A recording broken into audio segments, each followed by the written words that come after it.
Bonjour Rachid. Bonjour Rodrigue. Merci d'avoir accepté notre invitation. Merci à toi. Alors, tu es scénariste, romancier, entrepreneur Oui. et accessoirement, on va dire, organisateur de dictées géantes. Oui.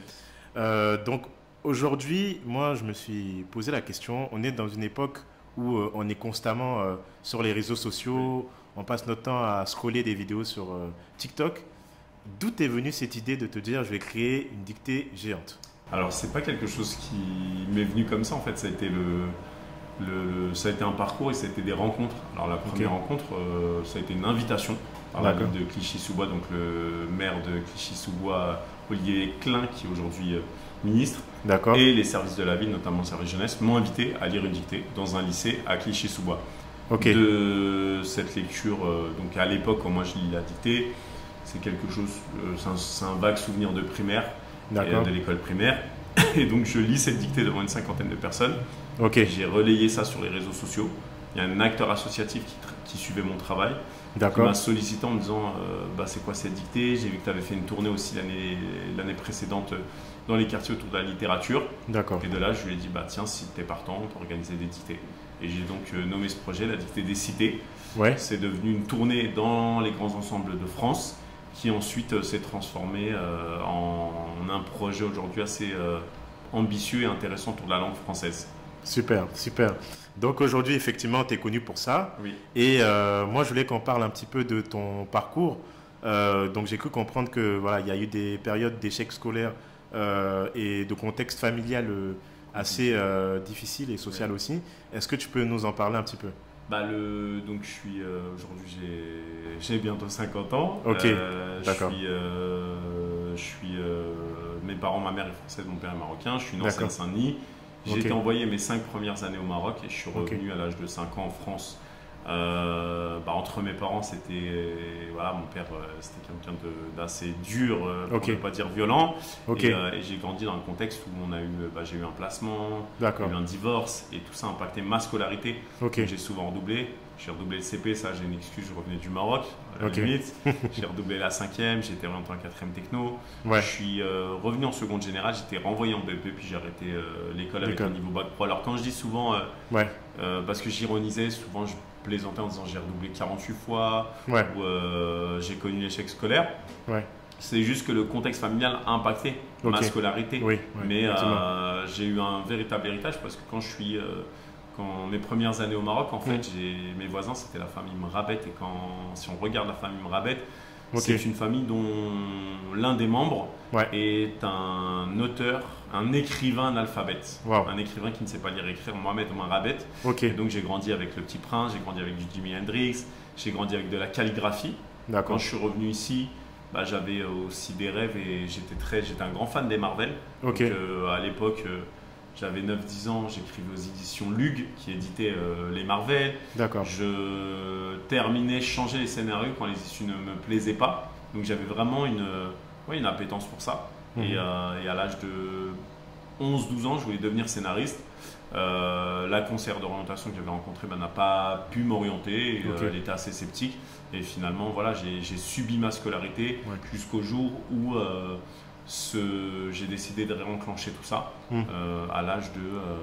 ça a commencé à peu près à l'âge de 27 ans, puisqu'avec des amis, on a monté un site internet qui s'appelait hiphop.fr et qui m'a amené à toucher l'aventure, mais je développerai par la suite. On voit effectivement que tu as vraiment plusieurs casquettes et j'ai pu comprendre que ton papa, donc tu lui faisais faire des dictées. Exactement. Tu peux nous parler un peu de ce moment-là? La dictée aussi, aujourd'hui, il y a quelques années, mon père me disait c'est grâce à moi que tu faisais des dictées. C'est lui qui m'a rappelé qu'enfant, en fait, je lui lisais la dictée le samedi. Et je détestais ce moment-là parce que le samedi, tu n'as pas cours et tu sais que ton père qui est super dur va te faire la dictée. Tu vas lui donner une explication bidon. Il va aller chercher dans le dictionnaire. Il va te dire non, ça veut dire ça. Parce qu'il savait lire et écrire en réalité. Il voulait juste se perfectionner. Et non, c'était la misère. Le samedi, c'était un souvenir horrible. Mais en même temps, c'est ça qui a façonné mon rapport à la dictée. Aujourd'hui, quand je lis une dictée, je suis bienveillant. J'explique aussi, il y a une correction collective. Et ce rôle, d'ailleurs, j'ai déposé une marque qui s'appelle Monsieur Dicté. C'est lié à ça, tu vois. Donc, c'est lié clairement, mon père m'a transmis en fait son envie de maîtrise de la langue française et je me suis retrouvé à être, je sais pas, médiateur ou prof, ou je sais pas comment on pourrait appeler ça, mais en tout cas, ça a été un des leviers dans ce parcours et dans ce que je fais aujourd'hui. Ok. Non, mais c'est très bien. Donc, on voit qu'il y a eu un environnement familial clairement qui t'a forgé, qui t'a donné ce profil-là. Et j'ai même vu que tu avais été surnommé le Victor Hugo des cités, oui, le Victor Hugo du ghetto. C'était une chambrette, c'était une chambrette de gens autour de moi qui, notamment, je pense à une personne qui s'appelle Adama, qui, quand il me voyait, il me disait Victor Hugo du ghetto avec son intonation. Et voilà, puis c'est quelque chose qui revenait effectivement. Pourquoi? Parce que les gens de la littérature, on les imagine avec des écharpes, vieux, des gros cheveux, morts. Et forcément, on pense à des références classiques, puisqu'on pense à l'école. Et pour le coup, le fait d'écrire des livres, d'être entre guillemets romancier ou écrivain, on me surnommait le Victor Hugo du ghetto. Ok, en tout cas, tu en as parlé tout à l'heure, le fait de faire une dictée, c'est quelque chose quand même qui fait peur. Oui. Donc, alors, c'est le concept que tu souhaites, l'image que tu souhaites donner en fait à la dictée, c'est quoi en fait? Alors, la dictée, le terme, si tu veux, quand on parle de dictée, forcément, les premières images, c'est la mauvaise note. Les mauvaises notes, bah oui. Les fautes.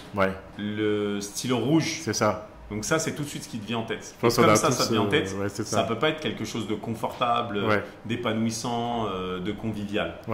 Mon objectif, c'est d'expliquer tout d'abord, la dictée, c'est un outil qui te permet de maîtriser, de t'améliorer dans ton rapport à la langue. Donc c'est un outil essentiel. Pourquoi? Parce qu'en fait, quand tu prends un stylo, il y a d'abord l'aspect, c'est un effort physique quand tu écris. Donc d'abord, il y a un effort physique. Ensuite, c'est cérébral. Parce qu'en fait, tu vas faire appel à ta mémoire, tu vas travailler ta mémoire, chercher les mots, comment ils s'écrivent, te souvenir, trouver du mémotechnique. Et donc la dictée, quand tu fais cet exercice, c'est surtout quelque chose de physique et de cérébral, mais c'est quelque chose surtout qui te touche ici. Parce qu'en fait, c'est sur les mots. Ce qu'on ne réalise pas, c'est qu'aujourd'hui, quand je rencontre les publics, je leur explique que les mots, c'est ce qui nous connecte tous. Aujourd'hui, si j'ai des choses à exprimer, j'ai besoin de les structurer, je vais les retranscrire, ça va passer par l'écrit. Si j'ai besoin de m'exprimer dans le cadre du travail, j'utilise les mots. Si j'ai besoin d'écrire une lettre d'amour ou d'exprimer mes émotions, quelles qu'elles soient, je passe par les mots. La dictée, c'est une passerelle vers ça. Donc, quand tu le vois de cette manière-là, ça peut t'aider à dire « Ok, j'ai envie de jouer, j'ai envie de me prêter au jeu. » Et après, c'est de te dire que mes dictées, tu n'as pas de notes, tu vas t'amuser, tu vas avoir des mots extrêmement difficiles, dithyrambiques, les verbes pronominaux, hippopoto, monstros, esquipédaliophobique, tu vas avoir plein de choses comme ça, mais qui vont te faire rire et te montrer qu'on ne va pas être sur l'humiliation. Ah, tu connais pas de l'homophone « et » ou « a », c'est plutôt des mots compliqués pour aussi te challenger et te rendre compte que tu peux te rendre compte que tu peux aller beaucoup plus loin en fait si on t'accompagne. Et finalement, mon travail, c'est d'accompagner les gens via cet exercice. Et la dictée, effectivement, moi, quand je t'en parle, moi, je vois pas le stylo rouge, je vois pas l'humiliation, je vois pas la mauvaise note. Je vois du monde, différentes générations, des mots marrants, des mots qui font sourire, mais sourire, t'es un peu tendu parce que tu te dis mince, comment je vais m'en sortir. Et voilà, donc c'est vraiment la dictée. Ta vision de la dictée, elle est assez juste. Mais quand tu me dis le mot dictée, moi je le prends et je t'en fais un autre support. Ok, non mais c'est génial. Et du coup, en fait, est-ce que tu as des anecdotes comme ça, en fait, d'anciens professeurs, peut-être que toi, peut-être tu as dû faire souffrir dans ton parcours scolaire et qui aujourd'hui te voient avec du coup l'allure que tu as et puis ce que tu développes aujourd'hui. Est-ce que tu as des personnes comme ça que tu as rencontrées? J'ai pas revu mes anciens profs ou enseignants. Par contre, quand j'ai commencé à écrire mes romans, j'ai le district en fait de la Seine-Saint-Denis des enseignants documentalistes qui m'ont rencontré pour savoir qui était derrière les livres et quelle était ma démarche. Et quand je leur expliquais mon parcours scolaire, la conseillère d'orientation, le fait que je voulais être scénariste, j'ai une phrase qui m'a vraiment touché. C'est qu'une des enseignantes m'a dit: on est passé à côté de quelque chose. Ah ouais. Et quand elle a dit ça, je me suis dit waouh, c'est quand tu entends ça, quand toi tu dis bon, tu sais, t'es jeune, tu te dis ouais, l'école m'a pas capté ou etc. Mais quand une enseignante, elle le reconnaît et elle le disait au nom du corps enseignant, bah, ça te met une claque parce que tu dis purée, ça veut dire que ouais, effectivement, le sentiment que j'ai eu de ne pas forcément être valorisé, de ne pas être capté, de ne pas être entendu, notamment cette sorte de concert d'orientation. On entend Oxmo fait une référence à ça dans son album, dans le premier album Opéra Puccino, où il a une interlude sur le BEP. Bah c'était ça. Et tu vois, ça a été quelque chose qui m'a secoué, mais qui en même temps m'a convaincu que tout le travail que j'avais fait, il était aussi reconnu par l'éducation nationale. Et aujourd'hui, alors, je travaille beaucoup avec les enseignants, je suis une proposition, j'enrichis en fait leur travail. Donc ça ne veut pas dire que j'interfère. Je suis là pour soutenir finalement le propos de l'enseignant ou le travail de l'enseignant avec un pas de côté, cette dictée et l'idée aussi événementielle de la dictée. Parce qu'en plus, quand tu fais des dictées, tu arrives à rassembler à la fois des enfants, des ados, avec leurs parents, c'est ça? Bien sûr. En fait, j'ai plusieurs catégories, plusieurs publics dans les dictées. Les écoliers, les collégiens, les lycéens, les adultes, les personnes en apprentissage de la langue française. Et j'ai aussi une catégorie, non pas pour les stigmatiser, mais parce que quand tu applaudis par 200, 300, 400 personnes, les personnes en situation de handicap. D'accord. Parce que souvent, elles sont anonymes dans la rue, elles sont, entre guillemets, elles passent inaperçues. Et là, te dire que quand tu as une situation de handicap, tu as un large public qui t'applaudit, c'est valorisant. Donc, on n'est plus dans l'exercice de la dictée. Tu vois, il y a une dimension de solidarité, d'estime de soi, de valorisation. Et tu as aussi des actions en prison. Oui. Est-ce que tu peux nous en parler un petit peu plus? Alors, pour l'anecdote, elle est assez je dirais drôle. C'est qu'en 2012, je reçois, ça devait être au printemps, mars-avril 2012, je reçois un appel. Je reçois d'abord un courriel d'une bibliothécaire de la maison d'arrêt de Strasbourg qui me dit qu'elle aimerait s'entretenir avec moi de vive voix. Très bien. Dans le message, elle me dit qu'elle a un petit souci avec moi. Donc, quand je l'ai au téléphone, elle me dit j'ai pas beaucoup de budget. J'achète différents livres et le problème c'est que j'ai acheté votre livre et on n'arrête pas de me le voler. On me vole du sans-taquis mais pas du Maupassant. Et j'aimerais que vous veniez en détention rencontrer les publics. Le livre, c'était monsieur...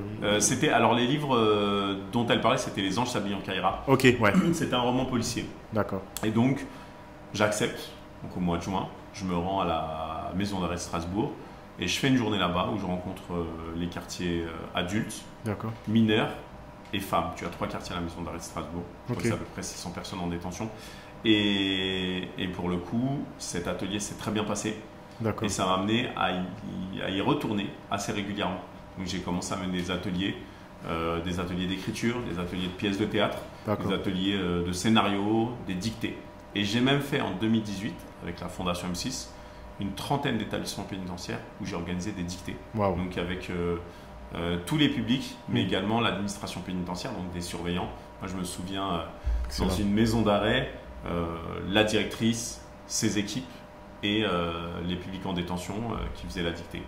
Donc voilà, maintenant, ça fait plus de 10 ans que je travaille en détention, ça va faire 11 ans. Je suis aussi membre du jury du concours d'M6 Au-delà des lignes, qui organise un concours d'écriture où on va rencontrer en fait des publics en détention qui vont écrire des textes. Moi, souvent, je rencontre les mineurs parce que j'ai une affinité avec les jeunes. Je réussis assez facilement à les accrocher. Super. Et j'ai vu aussi que tu avais fait une dictée avec Thomas Pesquet. Jusqu'à dans l'espace. Donc, plus rien ne t'arrête. C'était incroyable. Après, ça a été... tu sais, je suis toujours... je sais pas si je suis un peu comme le footballeur qui est devant les buts et dès qu'il y a le ballon arrive, boum, il a juste à tirer sans rendre tout seul. L'anecdote avec Thomas Pesquet, ça a été le musée de l'air et de l'espace que j'avais rencontré quelques mois avant, qui me met au défi en me disant si on fait une dictée avec Thomas Pesquet, serais-tu partant? Je leur dis mais bien sûr, je suis partant. Et finalement, un jour, le musée de l'air et de l'espace me contacte en me disant que l'Agence spatiale européenne est partante et que Thomas Pesquet peut faire la dictée. Donc avec France Culture, on a organisé avec le musée de l'air et de l'espace une dictée, la première dictée de l'espace avec Thomas Pesquet qui a fait la lecture. Et on ne se rend pas compte, mais par rapport à la dictée des Champs-Élysées, c'est complètement fou. Parce qu'il était dans l'espace, il lisait la dictée et en termes de communication, c'était hallucinant. Et puis effectivement, la dictée des Champs-Élysées, Je crois que c'est le record mondial maintenant oui, de c'est le record, 50 000 inscrits. Oui, 50 000 inscrits 5 000 et 1700 participants, 1300 et quelques, presque 1400 enregistrés. Ouais. Et moi, j'avais réussi à rassembler 1500 personnes pratiquement au Stade de France. Donc la dictée des Champs-Élysées a reçu et entré dans le... Par contre, j'ai compris qu'ils n'étaient pas notés. C'est quoi? Ah non, la dictée n'est... C'est par plaisir, alors. Toutes mes dictées ne sont pas notées. Comment je fonctionne dans mes dictées? En fait, mes dictées, tu n'as pas de notes car ce serait trop long, il faudrait ramasser les copies, etc. C'est dans chacune des catégories, donc je te rappelle tout à l'heure, écolier, collégien, lycéen, adulte. Tu as une catégorie pour les personnes en apprentissage de la langue française et pour les personnes en situation de handicap. Chacun, dans sa catégorie, concourt. Et donc, quand tu concours dans ta catégorie, en fait, c'est la copie ayant le moins d'erreurs qui gagne. D'accord. Donc, c'est pas noté. Et donc, quand je te disais que la dictée n'était pas notée, c'était pas une pub mensongère. C'est réel.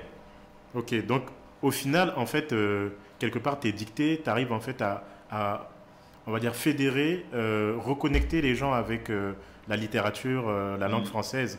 Et tu avais dit aussi que, j'avais vu une interview où tu disais qu'en fait, lorsqu'on n'arrivait pas effectivement à exprimer certaines choses avec les mots, on va l'exprimer dans la violence. Bien sûr. Est-ce que tu peux... Bien sûr. En fait, je dis souvent, moi je rappelle toujours avant mes dictées le rapport aux mots. La maîtrise des mots, c'est quoi? C'est l'accès à la culture, c'est l'insertion professionnelle, c'est le lien, c'est la cohésion sociale, c'est le lien avec les autres, donc la communication. Et c'est une alternative à la violence. Si je suis frustré, je n'arrive pas à m'exprimer, tu vas me dire quelque chose. Je n'ai pas les mots. Au lieu de te dire, Rodrigue, ce que tu dis, je ne l'apprécie pas ou je ne suis pas d'accord et je ne vais pas argumenter. J'explose. Je vais m'emporter, je vais imploser, je vais crier, je vais frapper. Et en fait, c'est ça le problème. C'est quand tu n'as pas les mots, forcément, tu deviens violent. Et la violence, elle est verbale. Elle est physique, elle a plusieurs formes. Donc effectivement, quand on a les mots, on peut s'exprimer. Et c'est là où on voit que c'est à ce moment-là, ce que je te disais tout à l'heure, les mots, ça fait partie de nous. On a besoin de toujours pouvoir avoir ce canal et avoir un flux, pouvoir exprimer les choses. À partir du moment où on ne réussit pas à s'exprimer, là, ça devient compliqué. Ok. Et du coup, ça me fait penser en fait à une interview que j'avais réalisé avec Amin Kessassi, en fait, qui est, je ne sais pas si tu le connais, en fait, qui a créé une association en fait, qui vient en aide aux familles des quartiers difficiles. Et justement, il est de Marseille, non, je me trompe? Exactement. Oui, je vois, on s'est rencontrés au ministère il y a peut-être un peu plus d'1 an. Ben justement, lui, il disait que en fait, les jeunes, quelque part, en fait, ils étaient plus enclins à la violence parce que en fait, ils détruisaient en fait, les choses, les services publics, là, en l'occurrence, parce que c'est ce qui était devant eux. Toi, qu'est-ce que tu en penses de alors, est-ce que tu fais référence aux événements récents, par exemple? Aussi. Alors, les événements récents, c'est compliqué, parce qu'en fait, tu as eu plusieurs vecteurs ou facteurs qui ont fait exploser ou exprimer ces colères. D'abord, il y a l'injustice. Le décès du petit Naël, ça a été une première révolte. Ensuite, je pense qu'il y a aussi une crise parmi les travailleurs sociaux qui aujourd'hui sont saturés, et je pense qu'accompagner, pouvoir canaliser en fait ces colères, ça a pris un peu plus de temps. Ensuite, les familles aussi. Le Covid, les amendes, on a beaucoup de jeunes qui ont eu énormément d'amendes, on ne se rend pas compte de ça. L'inflation. Donc si tu veux, toutes ces colères, alors ce n'était pas que les biens publics, c'était aussi à la fois, je pense qu'en fonction des territoires, il y avait des colères, il y avait des enjeux aussi politiques, locaux. Donc tout part d'une injustice, et cette injustice, elle s'est transformée en colère collective avec des colères différentes. Et qui ont impacté effectivement. Et à un moment, on s'en est pris. Alors quand je dis on, je suis pas dans je m'inclus pas dedans, mais je généralise. Mais ce que je veux dire, on s'en est pris à ce qui représentait finalement l'institution et ce qu'on pouvait associer à la police, car c'était la police qui a été pour le coup stigmatisée. Et encore une fois, comme l'ont dit les gens par la suite, la police, ces derniers temps, on a eu des violences policières. Forcément, les gens ont généralisé, ils n'ont pas arrêté ça à un individu, mais finalement la police, l'État, le gouvernement, les biens publics. Donc moi, ça m'a pas... cette colère, si tu veux, je ne pouvais pas rester dans mon confort et me dire « Ah, on va brûler ma voiture, ah, on va… » En fait, il y a aussi les gens, alors quels qu'ils soient, il y a eu des pillages, mais il y a eu aussi de la colère, il y a eu différentes formes de colère. C'était inévitable. à un moment, dans le contexte actuel, on n'est pas dans un contexte apaisé. Donc, c'était inévitable. Wow. Ben, écoute, Rachid, on arrive un peu à la fin de l'interview. Chez Bedrock, en fait, c'est le nom de l'entreprise et la chaîne, c'est Trouve ta voie pro. Nous, en fait, on aide chacun à identifier ce dans quoi il est génial. Et on a aussi eu l'idée, en fait, d'aider aussi les gens, d'inciter les gens aussi à entreprendre. Et j'ai cru comprendre effectivement que tu as une carrière d'entrepreneur. Est-ce que tu peux nous donner des conseils voilà, pour les gens qui veulent voilà, se lancer et le mindset aussi à avoir? Je pense que avant tout, entreprendre, c'est toute une vie. Entreprendre, ça va être des imprévus. Et entreprendre, c'est trouver des ressources. En fait, il y a une idée je pense qu'il y a la notion de performance. Tu vois, la notion du sport, en fait. Prenons le marathon. C'est une course de fond, mais une course où tu vas chuter, tu vas devoir te relever, une course où tu vas devoir t'hydrater, une course où tu vas douter. Et la vie, en fait, ta vie est une entreprise. Et à un moment, tout va s'aligner. Pour ma part, la dictée et les mots, j'ai grandi avec ça. Donc aujourd'hui, j'ai tourné autour des mots parce que j'écris toujours des romans, mais j'ai écrit des romans, j'ai écrit des scénarios pour des diffuseurs, j'étais lauréat auprès du CNC. Mais ma voix, en fait, réellement, là où je performe le plus, où je suis le plus à l'aise, où j'ai de vraies perspectives, c'est la dictée. Donc il faut d'abord essayer de te rappeler quand tu avais 8, 9, 10 ans, ce que tu avais envie de faire. Et si tu réussis à te rappeler de ça, si c'est en phase avec ce que tu fais aujourd'hui, essaye de développer tes ressources, de te faire une expérience. Expérience, quand je dis expérience, ça veut dire que tu vas te manger des râteaux, tu vas subir des échecs, mais il va falloir te relever, te relever, te relever. Et plus tu vas travailler, il y a une notion aussi, si je m'adresse aux jeunes justement, c'est le travail.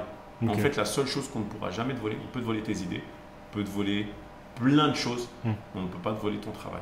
Donc travailler, ne pas se décourager et savoir lâcher prise. Quand tu sens que c'est pas viable, quand tu sens que ça va te mettre en difficulté, ne prends pas de crédit, ne te mets pas dans des situations qui vont t'enfoncer, mais plutôt savoir lâcher prise et te dire comment je capitalise, comment je monétise. Voilà un peu mes conseils. Quelque part, Rachid, tu es l'exemple de ce que je peux dire en fait, d'une personne en fait, qui a réussi, quelle que soit la manière dont il a commencé. Je dirais honnêtement, je n'estime pas avoir réussi dans le sens où pour moi, la réussite, pour ma part, parce qu'on a tous une lecture, c'est subjectif. La réussite, c'est une fois que j'aurai posé les bases et que mes enfants, je leur aurai transmis quelque chose et qu'ils prendront le relais, je me dirais, j'ai réussi quelque chose. Alors, j'ai plein de réussites, j'ai plein d'échecs aussi. Tu vois, mais c'est vraiment, je pense que la réussite, c'est pas un diplôme. Tu sais, c'est pas comme notre bac ou un diplôme qu'on va accrocher au mur. La réussite, elle est propre à chacun. Tu as des gens qui sont salariés, qui ne sont pas entrepreneurs, qui n'ont pas la fibre pour ça et qui sont très bien, qui ont un équilibre, qui éduquent leurs enfants et qui s'épanouissent. Tu en as d'autres qui n'ont pas d'enfants, qui voyagent. Tu as des gens qui sont seuls aussi, qui ont envie d'être seuls. En fait, on a tous notre vision et en fonction de nos envies et du curseur, de l'endroit où on a placé le curseur, on est peut-être heureux et peut-être que c'est ça la réussite. Ou en paix. Merci Rachid encore une fois d'avoir accepté notre invitation et on est très honorés et puis merci à toutes les personnes qui nous ont écoutés. Merci et bonne continuation à Bedrock. Merci beaucoup. Merci.